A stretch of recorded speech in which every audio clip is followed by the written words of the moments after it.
പക്ഷെ ബ്രഹ്മാണ്ഡ പുരാണം 1-ാമത്തെ ആഴ്ച തൊട്ട് ഗർഭത്തിലുള്ള കുഞ്ഞ് വളരുന്നത് എങ്ങനെയാണ്, അതിൻ്റെ കൈയും കാലും എന്നാണ് ഉണ്ടാവുന്നത്, തലച്ചോറ് എന്നാണ് ഫോം ചെയ്യുന്നത്, Ashtavakra Gita 8 theorems on life.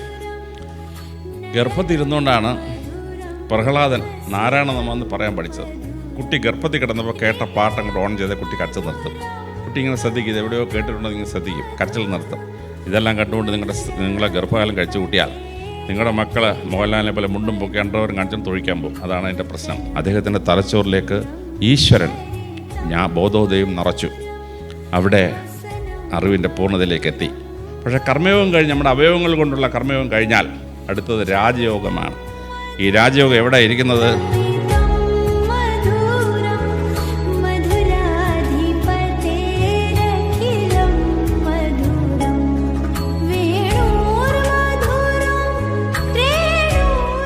ഇനിയും ചോദിച്ചോളൂ.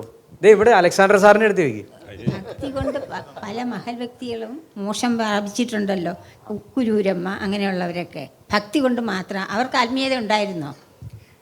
ഈ അറിവ് കേടുകൊണ്ട് ചോദിക്കുന്നത്. ഞാൻ പറയാം, തീർച്ചയായിട്ടും ഭക്തി മൂത്ത് പ്രാന്തായി എന്നാണ് നമ്മൾ കേട്ടിട്ടുള്ളത് അല്ലേ? അത് തന്നെയാണ് സത്യം. ഭക്തി അങ്ങോട്ട് മൂത്ത് കഴിഞ്ഞാൽ നിസ്വാർത്ഥനായിട്ട് മാറും. എൻ്റെ മുത്തശ്ശി ഭയങ്കര ഭക്തിയായിരുന്നു.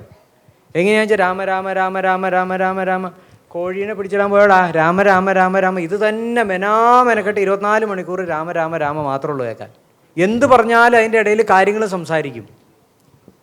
അവരെ ഒരു ഭിക്ഷക്കാരി വന്നു കഴിഞ്ഞാൽ മുത്തശ്ശി ഇതിങ്ങനെ കോരി വെച്ച് ഇതിങ്ങനെ എടുത്തേച്ച് പതുക്കെ അങ്ങനെ തന്നെ നിന്ന് താഴേക്ക് വെച്ചിട്ട് ഇതിങ്ങനെ നിരക്കി കൊണ്ടുപോയി കൊടുക്കും.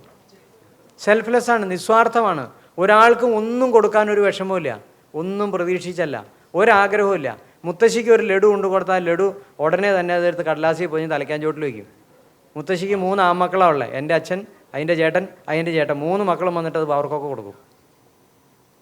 അവർക്ക് ഞങ്ങളാരും കൊടുത്താൽ പോരാ. ആ അമ്മ 94 വയസ്സുള്ളപ്പോഴും അത് തന്നെയായിരുന്നു ചെയ്യണത്. ഒരു പഴം കൊടുത്താൽ പോലും ആ പഴം തലവണ ചോട്ടിൽ വയ്ക്കും. വൈകുന്നേരം ആകുമ്പോഴേക്കും അത് ചിലപ്പോൾ ഞെങ്ങിപ്പോയിട്ടുണ്ടാവും. എങ്കിലും ബാല ഇവിടെ വന്നേന്ന് പറയും. ആ മുത്തശ്ശിക്ക് ഇപ്പോഴും അന്നും ബാലനായിരുന്നത്. മുത്തശ്ശിയുടെ മകനാ മൂത്തമോൻ. പക്ഷേ അതിൽ നിന്നൊരു കഷ്ണം കൊടുക്കും, അവരത് കഴിക്കുകയും ചെയ്യും. ഇത് നിസ്വാർത്ഥമായിട്ടുള്ളത്. ആ അമ്മയ്ക്ക് വേണ്ടത്, ആ അമ്മയ്ക്ക് അപ്പോഴും വേണ്ടത് അതിൻ്റെ മക്കളും കൊച്ചുമക്കളും, എന്നിട്ടും ആ മക്കൾക്ക് വേണ്ടി വെച്ചുകൊണ്ടിരിക്കും. ഇതാണ് നിസ്വാർത്ഥത. നമ്മൾ അമ്പലത്തിൽ പോകണം. എൻ്റെ മുത്തശ്ശി ഒരു ക്ഷേത്രങ്ങളിലും പോകാറില്ല.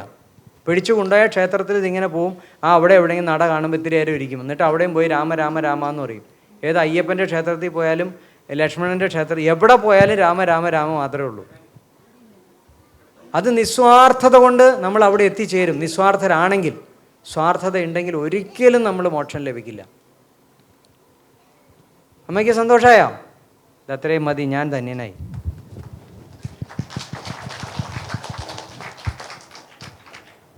ഈ വിഷയവുമായി ബന്ധപ്പെട്ടെ ആത്മീയതയും അതിൻ്റെ ശാസ്ത്രീയ വശങ്ങളും എന്നുള്ളത് അലക്സാണ്ടർ ജേക്കബ് സാർ ഒന്ന് എക്സ്പ്ലെയിൻ ചെയ്യുമെന്ന് തോന്നുന്നു. ആത്മീയതയും അതിൻ്റെ ശാസ്ത്രീയതയും. വേദിയിൽ ഉപവിഷ്ടരായ ശ്രേഷ്ഠ വ്യക്തികളെ, ഈ സദസ്സിനെ അലങ്കരിക്കുന്ന ഏവർക്കും എൻ്റെ നമസ്കാരം. ആത്മീയത എന്ന് പറയുന്നത് ഭാരതത്തിൻ്റെ ദർശനം മറ്റ് മതങ്ങളുടെ ദർശനത്തിൽ നിന്ന് വളരെ വളരെ വ്യത്യസ്തമാണ്. അതെങ്ങനെയാണെന്ന് ചോദിച്ചാൽ, ആദ്യമായി നമ്മൾ ജീവിക്കുന്ന പ്രപഞ്ചത്തെ ഭാരതത്തിലെ ഋഷിവര്യന്മാർ വളരെ ഭംഗിയായിട്ട് മനസ്സിലാക്കി. ബാക്കിയുള്ള നദീതട സംസ്ഥാനങ്ങളെല്ലാം മനുഷ്യൻ ഈ ഭൂമിയിൽ, ഒരു പരന്ന ഭൂമിയിൽ നദിയുടെ ചുറ്റും ജീവിക്കുന്ന ഒരു ജനതയായിട്ടാണ് കണ്ടത്. പക്ഷേ ഭാരതത്തിലെ ഋഷിവര്യന്മാർ പ്രപഞ്ചത്തെ കൃത്യമായിട്ട് മനസ്സിലാക്കി. ഉദാഹരണത്തിന് ബ്രഹ്മാണ്ഡ പുരാണം എന്ന പുസ്തകം വായിക്കുമ്പോൾ ആദ്യമായി പ്രപഞ്ചം എങ്ങനെ ഉണ്ടായി, 1860 ശേഷം ഹെയ്ലി കണ്ടുപിടിച്ച ബിഗ് ബാങ് തിയറി എന്ന തിയറി വളരെ കൃത്യമായി ബ്രഹ്മാണ്ഡ പുരാണത്തിൽ എഴുതിയിരിക്കുകയാണ്. പ്രപഞ്ചം ആദ്യം ഒരു കേന്ദ്ര ബിന്ദുവായിരുന്നു. അത് പൊട്ടിത്തെറിച്ച്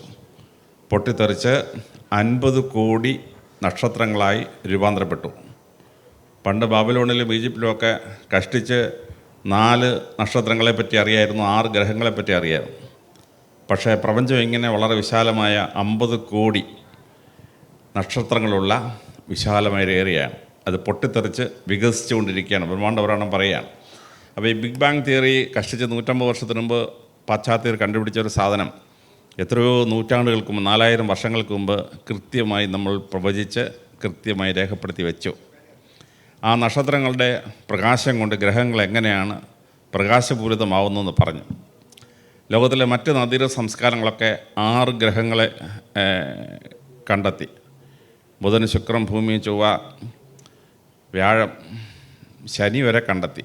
പക്ഷേ അതിനപ്പുറത്തോട്ട് ഗ്രഹങ്ങളുണ്ടെന്ന് ബാക്കി ഒരു നദീര സംസ്കാരത്തിന് അറിയില്ലായിരുന്നു. എന്നാൽ ഭാരതം വളരെ കൃത്യമായി ബ്രഹ്മാണ്ഡ പുരാണത്തിൽ പറയുന്നു, ശനിക്ക് അപ്പുറത്തായി 3 ഗ്രഹങ്ങളുണ്ട്: കണ്ടകൻ, സമരസൻ, ബ്രഹ്മസൂരി. നമ്മൾ യുറാനസ്, നെപ്റ്റ്യൂൺ, പ്ലൂട്ടോ കണ്ടുപിടിച്ചത് 1960 തൊട്ട് 1933 അവസാനം പ്ലൂട്ടോ കണ്ടുപിടിക്കുന്നത്.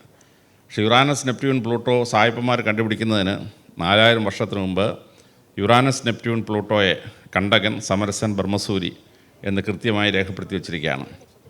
ബ്രഹ്മാണ്ഡ പുരാണത്തിലും പിന്നീട് രാമായണത്തിലും ഗർഭത്തിലൊരു കുട്ടി ഉരുവായി കഴിഞ്ഞാൽ ഓരോ ആഴ്ചയിലും ആ കുട്ടിയുടെ വലിപ്പം കൂടുന്നത് എങ്ങനെയാണ്, ഗർഭത്തിൽ ആ കുട്ടി വളരുന്നത് എങ്ങനെയാണ് കൃത്യമായി രേഖപ്പെടുത്തി വച്ചിരിക്കുകയാണ്.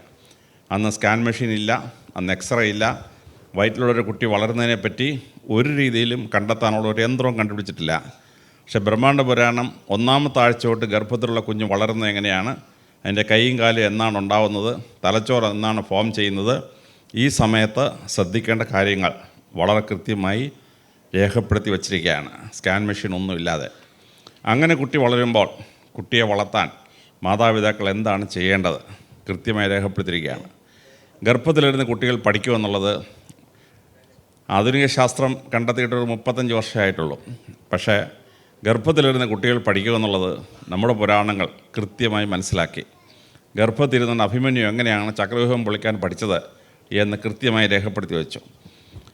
അഷ്ടാവക്രൻ വയറ്റിലിരുന്നപ്പം അച്ഛൻ ചൊല്ലുന്ന മന്ത്രം തെറ്റി, ഇച്ചിരി ഓർക്കപ്പിച്ചിൽ വയറ്റിലിരുന്ന കുട്ടിയെ തിരുത്തി കൊടുത്തു. അപ്പം ദേഷ്യം വന്നു. അപ്പം ഗർഭിണിയുടെ വയറ്റിലൊരു തൊഴിയും വെച്ചു കൊടുത്തു. ഇപ്പോഴും കാണുമായിരുന്നെങ്കിൽ റാസ്കലിനെ 7 കൊല്ലം തടവ് ശിക്ഷ വെച്ചാണ്. ഗർഭിണിയെ തൊഴിച്ചാൽ 7 കൊല്ലം തടവ് ശിക്ഷയാണ്. അന്ന് ഈ നിയമമില്ലാത്തതുകൊണ്ട് രക്ഷപ്പെട്ടു. പക്ഷേ ഗർഭത്തിലിരുന്ന് പഠിച്ച അഷ്ടാവക്രൻ പിന്നീട് അഷ്ടാവക്ര ഗീത എഴുതി. ഭഗവത്ഗീത കഴിഞ്ഞാൽ പിന്നെ എന്നെ ഏറ്റവും സ്വാധീനിച്ചൊരു പുസ്തകമാണ് Ashtavakra Gita, 8 theorems on life. ഗർഭത്തിരുന്നുകൊണ്ടാണ് പ്രഹ്ലാദൻ നാരായണ നമമെന്ന് പറയാൻ പഠിച്ചത്. ഹിരണ്യകശിപു ഹിരണ്യായ നമമെന്ന് പറയണമെന്ന് പറഞ്ഞു. മറ്റു ദേവന്മാർക്ക് ഇഷ്ടപ്പെട്ടില്ല. അപ്പോൾ കയാതു, അദ്ദേഹത്തിൻ്റെ ഭാര്യ ഗർഭിണിയാണ്. അപ്പോൾ ഗർഭിണികൾ 300 മീറ്ററെങ്കിലും ഒരു ദിവസം നടന്നാൽ ഗർഭഛിദ്രം ഉണ്ടാവില്ല, സുഖപ്രസവം ഉണ്ടാവും, സിസേറിയനൊന്നും ആവശ്യമില്ല. അപ്പോൾ കയാതു ഒരു തോഴിയെ കൊണ്ട് നടക്കാൻ പോവുകയാണ്. പ്രഹ്ലാദൻ 3 മാസം വയറ്റിലാണ്. ദേവന്മാരെന്ത് ചെയ്തു? കയാതുവിനെ കിഡ്നാപ്പ് ചെയ്തുകൊണ്ട് പോയി. പക്ഷേ ദേവന്മാരുടെ വീട്ടിലെല്ലാം കൊണ്ടിട്ടാൽ ഈ അസുരന്മാർ പിടിക്കും. അതുകൊണ്ട് എന്ത് ചെയ്തു? നാരദൻ്റെ വീട്ടിൽ കൊണ്ട് താമസിപ്പിച്ചു. അപ്പോൾ നാരദനൊരു സ്വഭാവമുണ്ട്, 24 മണിക്കൂർ നാരായണനമ നാരായണനമ നാരായണനമ എന്ന് പറയും. ഇത് ഗർഭത്തിലിരുന്നുകൊണ്ട് പ്രഹ്ലാദൻ കേട്ട് പഠിച്ചു. അങ്ങനെ പ്രഹ്ലാദൻ നാരായണനമ്മ എന്ന് പറയാനായി പഠിച്ചു. ഇത് വളരെ ശ്രദ്ധേയമായി നമുക്ക് തോന്നും. പക്ഷേ ഇപ്പോൾ ശാസ്ത്രം അത് ശരിയാണെന്ന് തെളിയിച്ചു. എലിസബത്ത് ഹർലോക്ക് എന്ന വിശ്വപ്രസിദ്ധയായ ഒരു ശാസ്ത്രജ്ഞ കുട്ടികളെ വളർത്തേണ്ടത് എങ്ങനെയാണ് എന്നുള്ളതിനെപ്പറ്റി ചൈൽഡ് ഡെവലപ്മെൻറ്റ് എന്നൊരു പുസ്തകം എഴുതി.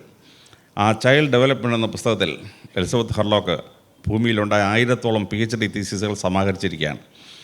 അവിടെ എലിസബത്ത് ഹർലോക്ക് കൃത്യമായി തെളിയിച്ച 2-3 പരീക്ഷണങ്ങളുണ്ട്. ഇംഗ്ലണ്ടിൽ ഒരു ഗവേഷണം നടന്നു. ഒരു 100 ഗർഭിണികൾക്ക് അവർ കിടക്കുന്ന മുറിയിൽ ഒരു പ്രത്യേകതരം പാട്ട് മാത്രം വെച്ചുകൊണ്ടിരുന്നു, ഒരു പാട്ട് മാത്രം. സ്ത്രീ പ്രസവിച്ചു കഴിഞ്ഞ് കുഞ്ഞുങ്ങൾ കരഞ്ഞാൽ അപ്പോഴീ കുട്ടി ഗർഭത്തിൽ കിടന്നപ്പോൾ കേട്ട പാട്ട് അങ്ങോട്ട് ഓൺ ചെയ്ത് കുട്ടി കരച്ചിൽ നിർത്തും. കുട്ടി ഇങ്ങനെ ശ്രദ്ധിക്കും, ഇത് എവിടെയോ കേട്ടിട്ടുണ്ടോ ഇങ്ങനെ ശ്രദ്ധിക്കും, കരച്ചിൽ നിർത്തും. വേറെ ഏത് പാട്ട് ഓൺ ചെയ്താലും കരച്ചിൽ നിർത്തുകയില്ല. അപ്പോൾ ഗർഭത്തിൽ കിടന്ന കുട്ടികളുടെ ശബ്ദം കേട്ടിരുന്നു എന്ന് നമ്മുടെ പുരാണത്തിൽ പറയുന്നത് കൃത്യമായി ശാസ്ത്രം തെളിയിച്ചു. യൂറോപ്പിലെ പ്രസിദ്ധനായ ഒരു സംഗീതജ്ഞനായിരുന്നു മൊസാർട്ട്. അദ്ദേഹം 6-ാമത്തെ വയസ്സിൽ പാട്ടുകൾ രചിച്ചു തുടങ്ങി. 36-ാമത്തെ വയസ്സായപ്പോഴേക്കും 6000-ഓളം പാട്ടുകൾ രചിച്ചു അദ്ദേഹം. അദ്ദേഹത്തിൻ്റെ ആത്മകഥയിൽ ഞാൻ വായിച്ച രസകരമായൊരു ഭാഗമാണ്. അദ്ദേഹം പറയുന്നു, ഞാൻ പാട്ടുകാരനാവാനുള്ള കാരണം എൻ്റെ വയറ്റിൽ, എൻ്റെ അമ്മയുടെ വയറ്റിൽ ഞാൻ കിടന്നപ്പം എൻ്റെ അമ്മ 10 മാസവും വിയന്ന കത്തീഡ്രലിൽ സംഗീതം പഠിക്കുന്ന കൊയർ ഗ്രൂപ്പിൽ അംഗമായിരുന്നു. അങ്ങനെ വയറ്റിൽ കിടന്നുകൊണ്ടാണ് ഞാൻ പാട്ട് പഠിച്ച് തുടങ്ങിയതെന്ന് മൊസാർട്ട് രേഖപ്പെടുത്തിയിരിക്കുകയാണ്. ഇത് നമ്മുടെ പുരാണങ്ങൾ കൃത്യമായി രേഖപ്പെടുത്തിയിരിക്കുന്ന കഥയാണ്. 3 കഥ ഞാൻ ഉദാഹരണം പറഞ്ഞാണ്. ഫ്രാൻസിലൊരു ഗവേഷണം നടന്നു. ഓരോ ഗർഭിണി കിടക്കുന്ന മുറിയിൽ ഒരു പ്രത്യേകതരം ഫോട്ടോ വെച്ചുകൊണ്ടിരുന്നു. അത് 100 ഗർഭിണികൾക്ക് ചതുര ഷേപ്പിലുള്ള കുട്ടികളുടെ ഫോട്ടോ കാണാൻ കൊടുത്തു. ആ സ്ത്രീകൾ പ്രസവിച്ച് കഴിഞ്ഞ് കുഞ്ഞുങ്ങളുടെ മുഖം ശ്രദ്ധിച്ചപ്പം അപ്പൻ്റെ അമ്മയുടെ മുഖച്ചായുണ്ട്, പക്ഷേ അതിനൊരു ചതുര ഷേപ്പ് ഫോം ചെയ്യുന്നതായിട്ട് കണ്ടു. വേറൊരു 100 ഗർഭിണികൾക്ക് ത്രികോണാകൃതിയിൽ കുറുക്കൻ്റെ കൂട്ടും മുഖമുള്ള കുട്ടികളുടെ ഫോട്ടോ കാണാൻ കൊടുത്തു. ആ സ്ത്രീകൾ പ്രസവിച്ച കുട്ടികളുടെ മുഖം ശ്രദ്ധിച്ചപ്പോൾ അത് അപ്പൻ്റെ അമ്മയുടെ മുഖച്ചായുണ്ട്, പക്ഷേ ഒരു ത്രികോണാകൃതി ഫോം ചെയ്യുന്നതായിട്ട് കണ്ടു. അമ്മ കാണുന്നത് എന്താണോ അത് കുട്ടിയെ സ്വാധീനിക്കുന്നു എന്ന് ശാസ്ത്രം പറയുന്നു. സനാതനധർമ്മം 14,000 കൊല്ലമായി നമ്മളെ പഠിപ്പിക്കുന്ന ഒരു ശാസ്ത്രമുണ്ട്. ഒരു ഗർഭിണി എന്ത് കേൾക്കണം, എന്ത് പാടണം, ഇത് വളരെ കൃത്യമായി നിശ്ചയിക്കപ്പെടേണ്ടതാണ്. നമ്മുടെ ഹിന്ദു സ്ത്രീകൾ ഗർഭിണികളായി കഴിഞ്ഞാൽ അവർ ക്ഷേത്രത്തിൽ പോയി പ്രാർത്ഥിച്ചിട്ട് ഒരു ഉണ്ണികൃഷ്ണൻ്റെ പടം വാങ്ങിച്ചുകൊണ്ട് വരും. ഗർഭിണി കിടക്കുന്ന മുറി വെച്ചേക്കും. ഉണ്ണികൃഷ്ണൻ്റെ പടം കണ്ടുകൊണ്ട് ഗർഭകാലം കഴിച്ചു കൂട്ടിയാൽ ഉണ്ണികൃഷ്ണനെ പോലൊരു കുഞ്ഞുണ്ടാകുമെന്ന് വിശ്വാസം. ഹിന്ദുക്കൾ എത്രയോ നൂറ്റാണ്ടായിട്ട് സൂക്ഷിക്കുന്നൊരു വിശ്വാസമാണ്. ഇത് ശാസ്ത്രം തെളിയിച്ചിരിക്കുകയാണെന്ന്. ജർമ്മനിയിൽ ഒരു ഗവേഷണം നടന്നു. 100 ഗർഭിണികൾക്ക് ശാസ്ത്രജ്ഞന്മാരുടെ ജീവചരിത്രം വായിക്കാൻ കൊടുത്തു. ഗർഭകാലത്ത് ശാസ്ത്രജ്ഞന്മാരുടെ ജീവചരിത്രം വായിച്ചുകൊണ്ട് ഗർഭകാലം കഴിച്ചുകൂട്ടിയ സ്ത്രീകൾ പ്രസവിച്ച് കഴിഞ്ഞ കുട്ടികളുടെ എഡ്യൂക്കേഷൻ കരിയർ അവർ സ്റ്റഡി ചെയ്തു. അപ്പോഴാണ് മനസ്സിലാവുന്നത് ശാസ്ത്രജ്ഞന്മാരുടെ ജീവചരിത്രം ഗർഭകാലത്ത് വായിച്ച സ്ത്രീകൾ പ്രസവിച്ച കുട്ടികൾക്ക് ശാസ്ത്ര വിഷയങ്ങളിൽ ഭയങ്കര മാർക്കാണ്. മാത്സ്, ഫിസിക്സ്, കെമിസ്ട്രി ഭയങ്കര മാർക്ക്.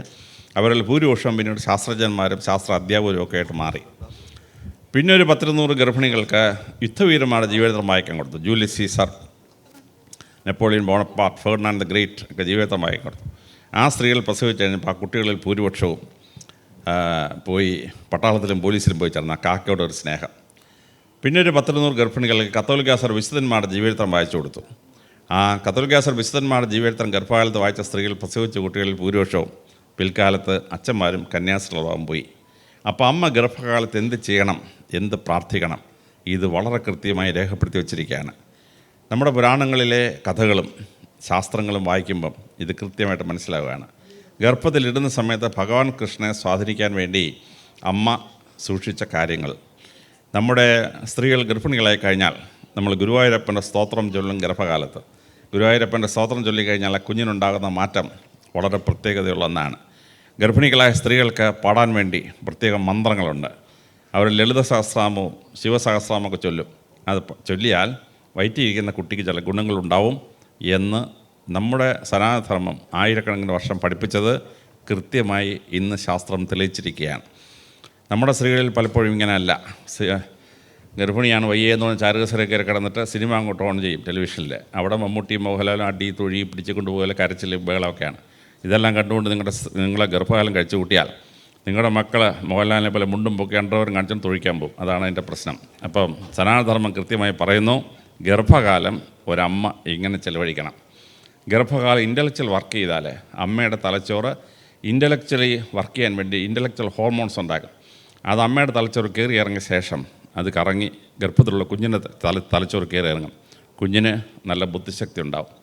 എൽസബത്ത് അലോക്കിൻ്റെ പുസ്തകം വായിച്ചപ്പോൾ എനിക്കൊരു കാര്യം മനസ്സിലായത്. ഞാൻ ഗർഭത്തിരുന്ന് 10 മാസം എൻ്റെ അമ്മ TTCക്ക് പഠിക്കാൻ പോയി. അന്ന് ടീച്ചേഴ്സിന് TTC കമ്പൽസറി ആക്കി. അമ്മയോട് പറയും, ഞാൻ TTCക്ക് പഠിക്കുമ്പോൾ നീ വയറ്റിക്കണം ചാടിടാ, ഞാൻ പരീക്ഷ എഴുതിക്കണം വയറ്റിക്കണം തൊഴിച്ചിടാന്നൊക്കെ പറയും. ഞാൻ ചെറുപ്പത്തിൽ ചിരിച്ചുകൊണ്ട് കേട്ടു. എലിസബത്ത് അലോക്കിൻ്റെ പുസ്തകം വായിച്ചപ്പോഴാണ് മനസ്സിലായത്, ഞാൻ ഗർഭത്തിൽ കിടന്ന 10 മാസം എൻ്റെ അമ്മ TTCക്ക് പഠിക്കാൻ പോയതുകൊണ്ടാണ് എനിക്ക് 4 MA 2 PhD IAS ഒക്കെ പാസ്സാകാൻ പറ്റിയെന്ന് എനിക്ക് കൃത്യമായിട്ട് ഇപ്പോൾ മനസ്സിലാവുകയാണ്. അപ്പോൾ ഗർഭത്തിലിരിക്കുന്ന അമ്മമാർ ഗർഭകാലം എങ്ങനെ കഴിച്ചു കൂട്ടണം, സനാതനധർമ്മം 4000 വർഷത്തിന് മുമ്പ് കൃത്യമായി പറഞ്ഞിരിക്കുകയാണ്. ഗർഭകാലം ഒരു സ്ത്രീ എങ്ങനെയാണ് കഴിച്ചു കൂട്ടേണ്ടത്, എന്തൊക്കെയാണ് ചിന്തകൾ ചെയ്യേണ്ടത്. ഇനി വളരെ കൃത്യമായി ശാസ്ത്രീയത എന്ന് പറയുന്നത്, ആത്മീയത എന്ന് പറയുന്നത് ഭാരതീയ തത്വജ്ഞാനം കൃത്യമായി പറഞ്ഞു. ഈ ആത്മീയത അല്ലെങ്കിൽ സ്പിരിച്വാലിറ്റി എന്ന് പറയുന്നത് പാശ്ചാത്യ ലോകത്തിന് മനസ്സിലായിട്ട് കഷ്ടിച്ചൊരു 2200 വർഷമായിട്ടുള്ളൂ. എന്നാൽ ഭാരതം എന്ത് മനസ്സിലാക്കിയെന്ന് വെച്ചാൽ അവർ ഇന്ദ്രിയമായത് എന്താണ്, അതീന്ദ്രിയമായത് എന്താണ്, പഞ്ചേന്ദ്രിയങ്ങൾ കൊണ്ട് നമ്മൾ ഗ്രഹിക്കുന്ന കാര്യങ്ങൾ, പദാർത്ഥികമായ കാര്യങ്ങൾ അതെന്താണ്, അതീന്ദ്രിയമായ കാര്യം എന്താണ്, ഇന്ദ്രിയത്തിനപ്പുറത്തായി നമ്മൾ മനസ്സിലാക്കുന്ന കാര്യം എങ്ങനെയാണ്, അതും കൂടി വന്നെങ്കിലേ ഒരു കുട്ടിയുടെ ഒരു മനുഷ്യൻ്റെ ചിന്താശക്തി അല്ലെങ്കിൽ ബുദ്ധിശക്തി ശരിയാവുള്ളൂ. അതുകൊണ്ടാണ് വളരെ കൃത്യമായി ഭാരതത്തിൻ്റെ ശാസ്ത്രം പറഞ്ഞു, ഗുരുക്കന്മാർ 4 പേരാണ്: മാതാ, പിതാ, ഗുരു, ദൈവം. ഒരു മനുഷ്യൻ്റെ അറിവുകളെല്ലാം അവൻ്റെ തലച്ചോറിൽ ആദ്യം കൊടുക്കുന്നത് അമ്മയാണ്. കുട്ടി എഴുന്നേറ്റാൽ എന്ത് ചെയ്യണം, ബാത്റൂമിൽ പോയപ്പോൾ എന്ത് ചെയ്യണം, ആഹാരം കഴിക്കുമ്പോൾ ശ്രദ്ധിക്കേണ്ട കാര്യം എന്തൊക്കെയാണ്, ഇതെല്ലാം അമ്മയാണ് പഠിപ്പിക്കുന്നത്. അതുകൊണ്ടാണ് ദേവീ ഭാഗവതം എടുക്കുമ്പോൾ ദേവിക്ക് 10 അവതാരങ്ങളാണ്. ആ 10 അവതാരങ്ങളുള്ള ദേവി ഭൂമിയിലേക്ക് വരാൻ പ്ലാനിടുമ്പോൾ ഭഗവാൻ ചോദിച്ചു, ഭഗവതി ഞാനെനിക്കൊരു കാര്യം പറയാനുണ്ട്. ഞാൻ ഈ ഭൂമിയിൽ മത്സ്യമായിട്ടും ആമയായിട്ടും പന്നിയൊക്കെ ആയിട്ട് പോയിട്ടുണ്ട്, നരസിംഹമായിട്ട് പോയിട്ടുണ്ട്. നീ അങ്ങനെ പോകാൻ പാടില്ല, നീ ഒരു സ്ത്രീയാണ്. അതുകൊണ്ട് നീ ഭൂമിയിൽ പോകുമ്പോൾ മനുഷ്യ സ്ത്രീയായിട്ട് മാത്രമേ പോകാവൂ. ഭഗവതി അത് എഗ്രി ചെയ്തു. എന്നിട്ട് ആദ്യമായി എന്തായിട്ട് അവതരിക്കണം? ഭഗവതി ഏറ്റവും ആദ്യം ജ്ഞാനേശ്വരിയായി വരാനായിട്ട് ആഗ്രഹിച്ചു. അങ്ങനെ ത്രിപുര രാജാവിൻ്റെ ഭാര്യയായി ജ്ഞാനേശ്വരിയായി വിശ്വേശ്വരിയായിട്ടാണ് ഭഗവതിയുടെ ഒന്നാമത്തെ അവതാരം. അറിവുള്ള മക്കളെ സൃഷ്ടിക്കാൻ വേണ്ടി, അമ്മമാർക്ക് ജ്ഞാനമുള്ളവരാക്കി മാറ്റാൻ വേണ്ടി ജ്ഞാനേശ്വരിയായിട്ടാണ് ഭഗവതിയുടെ ആദ്യത്തെ അവതാരം. അതുകൊണ്ടാണ് ഭഗവതിയെ സ്തുതിച്ചുകൊണ്ട് ശങ്കരാചാര്യർ ശാരദാമഠത്തിൽ പാടുമ്പോൾ ത്രിപുര സുന്ദരി ദർശന ലഹരി എന്ന് പറഞ്ഞിട്ട് സംഗീതം പാട്ടങ്ങോട്ട് പാടുന്നത്. അവിടെ അറിവിൻ്റെ മേഖല വരുമ്പോഴേക്കും സരസ്വതിയുടെ അവതാരം എങ്ങനെയാണ്, കാളി ഭഗവതി എങ്ങനെയാണ് അറിവ് കൊടുക്കുക, ഇതെല്ലാം കൃത്യമായിട്ട് അങ്ങോട്ട് പറയുകയാണ്. ഏറ്റവും അവസാനം ആ 10ാമത്തെ അവതാരം. അപ്പോൾ ഭഗവതിയോട് ഭഗവാൻ ചോദിച്ചു, ഭഗവതി ഈ അവസാനത്തെ അവതാരം നീ എന്തായിട്ടാണ് പോകുന്നത്? ഭഗവതി പറഞ്ഞു, കലിയുഗത്തിലെ മനുഷ്യന് തലച്ചോറിന് ബുദ്ധി ഉണ്ടാവാനും അവന് നാക്കിന് മധുരം ഉണ്ടാവാനും തേനിൻ്റെ ഹണിയുടെ ദേവതയായിട്ട് ഞാൻ പോവാണ്. അതുകൊണ്ടാണ് 10ാമത്തെ അവതാരം ഭ്രമരി, പ്രപർവ്വതം തേനീച്ച, ഭ്രമരിയായിട്ടാണ് ഭൂമിയിലേക്ക് വരുന്നത്. അപ്പോൾ അറിവിൽ തുടങ്ങി അറിവ് തരുന്നതിൽ അവസാനിക്കുകയാണ് ദേവീ ഭാഗവതയുടെ ദശാവതാരത്തിലെ 1ാമത്തെയും 10ാമത്തെ അവതാരം. അപ്പോൾ ഈ അറിവ് കൊടുക്കുന്ന അമ്മ 1ാമത്തെ ഗുരുവാണ്. 2ാമത്തെ ഗുരു അച്ഛനാണ്, സമൂഹത്തിൽ ജീവിക്കാൻ വേണ്ടി മനുഷ്യനെ പഠിപ്പിക്കുന്ന അച്ഛൻ. 3ാമത്തെ ഗുരു ഗുരുകുലത്തിലെ ഗുരുവാണ്, ഫിസിക്കൽ സയൻസും സോഷ്യൽ സയൻസും ഒക്കെ പഠിപ്പിക്കുന്ന ഗുരു. പക്ഷേ 4ാമത്തെ ഗുരു ഭൂമിയിൽ നിന്ന് വരുന്നതല്ല. 4ാമത്തെ ഗുരു ജ്ഞാനം നമ്മളിലേക്ക് നിറയ്ക്കുന്ന ഈശ്വരനാണ്. ബുദ്ധഭഗവാൻ 27 ഗുരുക്കന്മാരുണ്ടായിരുന്നു. അവരിൽ നിന്നൊന്നും ബുദ്ധഭഗവാന് പഠിച്ച കാര്യങ്ങൾ പൂർണ്ണമായില്ല. അവസാനം ബോധിവൃക്ഷത്തിന് ചുവട്ടിൽ ധ്യാനിച്ചപ്പോൾ ആകാശത്ത് നിന്ന് ജ്ഞാനം ബുദ്ധഭഗവാന്റെ തലച്ചോറിലേക്ക് വന്നു. ഭൂതോദയം ഉണ്ടായി, ജ്ഞാനോദയം ഉണ്ടായി, അവിടെ ഉണ്ടായി. മഹാവീരന് 10-30 ഗുരുക്കന്മാരുണ്ടായിരുന്നു. പക്ഷെ അവിടെ നിന്നും മഹാവീരന് അറിവ് കിട്ടിയില്ല. പക്ഷെ മഹാവീരൻ അവസാനം വന്നിട്ട് ധ്യാനത്തിൽ മുഴുകിയപ്പോൾ ഈശ്വരൻ തലച്ചോറിലേക്ക് അറിവ് പകരുകയാണ്. പ്രവാചകനായ മുഹമ്മദ് നബി എഴുതാനും വായിക്കാനും അറിഞ്ഞൂടാ, ഗുരുക്കന്മാരാരും കാര്യമായിട്ടുണ്ടായിരുന്നില്ല. പക്ഷേ ഹിറ ഗുഹയിൽ ചെന്ന് തപസ്സിരുന്നപ്പോൾ ആ തപസ്സിരിക്കുന്ന അവസ്ഥയിൽ അദ്ദേഹത്തിൻ്റെ തലച്ചോറിലേക്ക് ഈശ്വരൻ ബോധോദയം നിറച്ചു. അവിടെ അറിവിൻ്റെ പൂർണ്ണതയിലേക്ക് എത്തി. ശങ്കരാചാര്യ തൊട്ട് ലോകത്തിലെ മഹാന്മാരായ വ്യക്തികളിൽ പലരും അവർ നാം കാണുന്ന വ്യക്തികളായത് ഈ ജ്ഞാനോദയത്തിൽ നിന്നാണ്. അത് ഈശ്വരൻ മാത്രം തരുന്നതാണ്. ഞാനൊരു 5-6 മാസത്തിന് മുമ്പ് ഒരു കോളേജിൽ പോയി ഇത് പ്രസംഗിച്ചു. പ്രസംഗം കഴിഞ്ഞപ്പം ചോദ്യം വല്ലതും ഉണ്ടെന്ന് ചോദിച്ചപ്പോൾ ഒരു കുട്ടി എഴുന്നേറ്റ് പറഞ്ഞു, സാറേ ഞങ്ങൾ ഈ ഇക്വേഷൻ മാറ്റി, ഇപ്പം ഞങ്ങൾ മാതാപിതാ ഗൂഗിൾ ദൈവം എന്നാണ് ഇപ്പോൾ ഞങ്ങൾ പറയുന്നതെന്ന് പറഞ്ഞു. ഞാൻ പറഞ്ഞു, മോനെ നീ അങ്ങനെയല്ല മോനെ തിരുത്തേണ്ടത്, മാതാപിതാ ഗുരു ഗൂഗിൾ ദൈവം, ഗുരുവിൻ്റെ ഒരു പാർട്ട് ഗൂഗിളും ചെയ്തു തരും. അതുകൊണ്ട് മാതാപിതാ ഗുരു ഗൂഗിൾ ദൈവം എന്നാക്കി മാറ്റാൻ പറഞ്ഞ ഇക്വേഷൻ. അപ്പോൾ 12,000 പിള്ളേർ കോളേജാണ്, എല്ലാവരും കൈയടിച്ചു. അപ്പോൾ പല കുട്ടികൾ ഈ ഗുരുവിനെ സബ്സ്റ്റിറ്റ്യൂട്ട് ചെയ്ത് ഗൂഗിളിനെ ആക്കുമ്പോൾ അവൻ്റെ കാര്യം പോക്ക് തന്നെ. ഇപ്പോൾ പ്രസംഗിച്ചുകൊണ്ടിരുമ്പോൾ നിങ്ങളോട് ഇപ്പോൾ ആശയം കണ്ടോ, ഈ AI നിങ്ങളെ എങ്ങനെ തകർക്കുന്നതെന്ന്. ഇതാണ് ഈ പറ്റിയത്. പലരും ഗുരുവിനെ മാറ്റി ഗൂഗിളിനെ കയറ്റി. അപ്പോൾ മാതാപിതാ ഗുരു ഗൂഗിൾ ദൈവം എന്ന് മാറ്റണം. അപ്പോൾ ആധുനിക ശാസ്ത്രം കൂടി നമ്മുടെ ഭംഗിയായിട്ട് മാറ്റും. അപ്പോൾ ഈ ജ്ഞാനം തരുന്നതിനകത്ത് തന്നെ ആത്മീയത വന്നു. അതായത് ബാക്കി 3 പേരും ഭൂമിയിലുള്ളവരാണ്, മാതാപിതാ ഗുരു 3 ഭൂമിയിലുള്ളതാണ്. പക്ഷേ 4ാമത്തെ ജ്ഞാനം കൊണ്ടുവരുന്ന ശക്തി ഭൂമിയിലുള്ളതല്ല, ആത്മീയമായിട്ടുള്ളതാണ്. ഇനി ആത്മീയമായിട്ടുള്ള മേഖലയിൽ വളരെ കൃത്യമായി സനാതനധർമ്മം അത് വിസ്തീകരിച്ച് നമ്മളെ കാണിച്ചു തന്നു. ഭഗവത്ഗീതയിൽ ഭഗവാൻ വളരെ കൃത്യമായി അർജുനോട് ഉപദേശിക്കുകയാണ്, കർമ്മയോഗം, രാജയോഗം, ജ്ഞാനയോഗം, ഭക്തിയോഗം. അപ്പോൾ മനുഷ്യൻ്റെ കർമ്മയോഗം എന്ന് പറയുന്നത് നമ്മുടെ കൈയും കാലും ശരീരത്തിൽ അവയവങ്ങൾ ഉപയോഗിച്ച് നമ്മൾ നേടിയെടുക്കുന്നൊരു യോഗമാണ് കർമ്മയോഗം. പക്ഷേ ലക്ഷ്യം മാത്രം ഭഗവാൻ മാറ്റി. കർമ്മണ്യേ വാധികാരസ്ഥ മേ ഫലേഷു കഥാജന മേ കർമ്മഫലം ഏതുർഭൂതു സങ്കുസ്ത കർമ്മണി. അപ്പോൾ ഈ കർമ്മത്തിനപ്പുറത്തായി പ്രതിഫലം വിച്ഛിക്കാതുള്ള നിഷ്കാമ കർമ്മം, ഇമ്പാഷനേറ്റ് വർക്കുണ്ടാക്കി. പക്ഷേ കർമ്മയോഗം കഴിഞ്ഞ് നമ്മുടെ അവയവങ്ങൾ കൊണ്ടുള്ള കർമ്മയോഗം കഴിഞ്ഞാൽ അടുത്തത് രാജയോഗമാണ്. ഈ രാജയോഗം എവിടെ ഇരിക്കുന്നത്? രാജയോഗം ഇരിക്കുന്നത് തലച്ചോറിൻ്റെ സെറിബെല്ലം എന്ന് പറയുന്ന ഭാഗത്താണ്. ഇന്ന് ആധുനിക ശാസ്ത്രം ഭഗവത്ഗീത പറയുന്നത് കൃത്യമായി തെളിയിച്ചു. അതായത് ഒരു മനുഷ്യൻ ജനിച്ച് വീഴുമ്പം അവൻ്റെ തലയോട്ടി ഒന്ന് അളന്ന് നോക്കിയാൽ 30-33 സെൻറ്റിമീറ്റർ ചുറ്റോളമുള്ളൂ. അവനൊരു 3 വയസ്സാകുമ്പോൾ വീണ്ടും അളന്നാൽ 36-39 സെൻറ്റിമീറ്റർ ആവും. അവൻ്റെ 7 വയസ്സാകുമ്പോൾ വീണ്ടും അളന്നാൽ 46-49 സെൻറ്റിമീറ്റർ ആവും. അവന് 12 വയസ്സാകുമ്പോൾ 7ാം ക്ലാസ് ആകുമ്പോൾ തലയോട്ടി വീണ്ടും അളന്നാൽ 50-57 സെൻറ്റിമീറ്റർ ചുറ്റളവായിരിക്കും. പിന്നെ തലച്ചോറ് വളരുകയില്ല, തലയോട്ടിയും വളരുകയില്ല. 100 വയസ്സാകുമ്പോൾ വല്യപ്പൻ്റെ തല അളന്നാൽ 12ാമത്തെ വയസ്സിൽ അളന്നപ്പോൾ അത്രയേ ഉള്ളൂ. പക്ഷേ കുട്ടി ജനിച്ച് വീഴുമ്പം ഈ സെർബെല്ലം എന്ന് പറയുന്ന ഭാഗം, സെർബറം, സെർബെല്ലം, മൊഡില്ല ഒബ്ലോങ്കേറ്റ 3 തലച്ചോറിൻ്റെ ഭാഗം, അതിൽ ഈ സെർബ്രത്തിലാണ് ഇൻ്റലിജൻസ് ഒക്കെ, ഫ്രണ്ടൽ ലോബിൽ ഇൻ്റലിജൻസ് നോളജ് കളക്ഷനൊക്കെ ഇരിക്കുന്നത്. രണ്ടാം ഭാഗമായി സെർബെല്ലത്തിലാണ് മനുഷ്യൻ്റെ സ്പിരിച്വാലിറ്റിയുടെ സ്ഥാനം, രാജയോഗത്തിൻ്റെ സ്ഥാനം. ആ രാജയോഗത്തിൻ്റെ സ്ഥാനമുള്ള സെർബെല്ലം 100 ഗ്രാമേ ഉണ്ടാവുകയുള്ളൂ. പക്ഷേ 3 വയസ്സ് തൊട്ട് 9 വയസ്സുള്ള ഒരു കാലഘട്ടത്തിലാണ് സെർബെല്ലത്തിൻ്റെ രണ്ടാം ഭാഗം പാരറ്റോസെർബെല്ലം, പാരാസെർബെല്ലം വളരുന്നത്. ഈ പാരാസെർബെല്ലത്തിലാണ് മനുഷ്യൻ്റെ രാജയോഗം ഇരിക്കുന്നത്. രാജയോഗം, ഈ രാജയോഗത്തിലാണ് അവൻ കൃത്യമായി പ്രപഞ്ചത്തെ മനസ്സിലാക്കി, ആത്മീയത എന്താണെന്ന് മനസ്സിലാക്കി അവൻ ആത്മീയതയിലേക്ക് വരാനുള്ള സാഹചര്യം ഉണ്ടാകുന്നു. ആ രാജയോഗം കൊണ്ട് കഴിഞ്ഞു കഴിഞ്ഞാൽ അടുത്തതെന്താണ്? ജ്ഞാനയോഗമാണ്. ജ്ഞാനയോഗം അതിരിക്കുന്ന എവിടെയാണ്? സെർബ്രത്തിൻ്റെ ഫ്രണ്ടൽ ലോബിലാണ്.